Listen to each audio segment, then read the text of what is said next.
یہ واقعہ اندلس کے ایک مشہور تاجر کے بارے میں ہے جو اپنی کاروباری لیاقت اور ہوشیاری کی وجہ سے مشہور تھا۔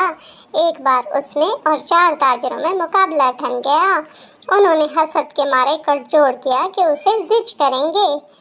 اگلی صبح جب وہ تاجر سفید لباس پہنے، سفید عمامہ باندھے گھر سے دکان کی طرف نکلا تو ان 4 تاجروں میں سے ایک تاجر اسے راستے میں ملا۔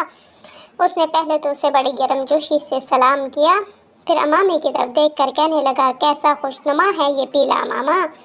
وہ بولا، تمہیں نظر نہیں آتا یہ سفید عمامہ ہے؟ اس نے جواب دیا، ہے تو پیلا ہی پر ہے خوبصورت۔ تاجر نے پرواہ نہ کی، اسے چھوڑ کر آگے بڑھ گیا۔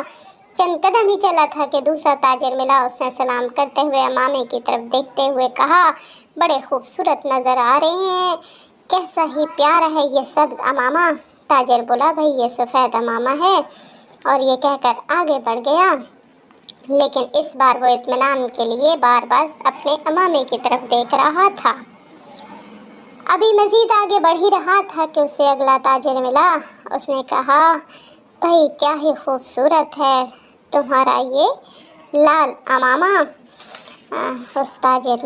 اس بار تاجر نے کوئی جواب نہ دیا اور خاموشی سے آگے بڑھ گیا۔ آگے دکان پر ابھی وہ تالا کھول ہی رہا تھا کہ اسے اگلا تاجر ملا۔ اس نے کہا، کیا ہی خوبصورت ہے یہ سیاہ عمامہ۔ اب دکاندار کی تاجر کی یہ حالت تھی، وہ کبھی شملے کو دیکھتا، کبھی لوگوں کو دیکھتا، اور آخرکار وہ دکان سے نکل بھاگا۔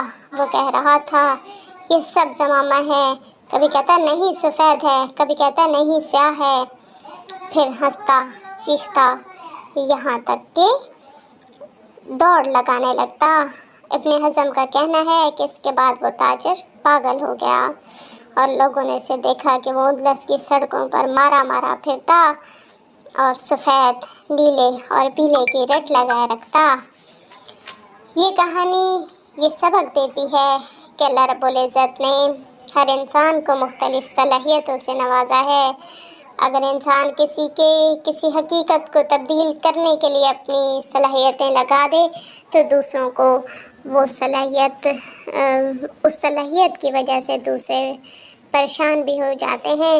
لیکن اگر اپنی مثبت صلاحیتوں کا استعمال کیا جائے تو لوگوں کی مثبت انداز میں تربیت ہو سکتی ہے، لوگوں کی سوچ کو مثبت کیا جا سکتا ہے۔ اللہ رب العزت ہمیں بھی اپنی صلاحیتوں کو اچھے انداز سے استعمال کرنے والا بنائے۔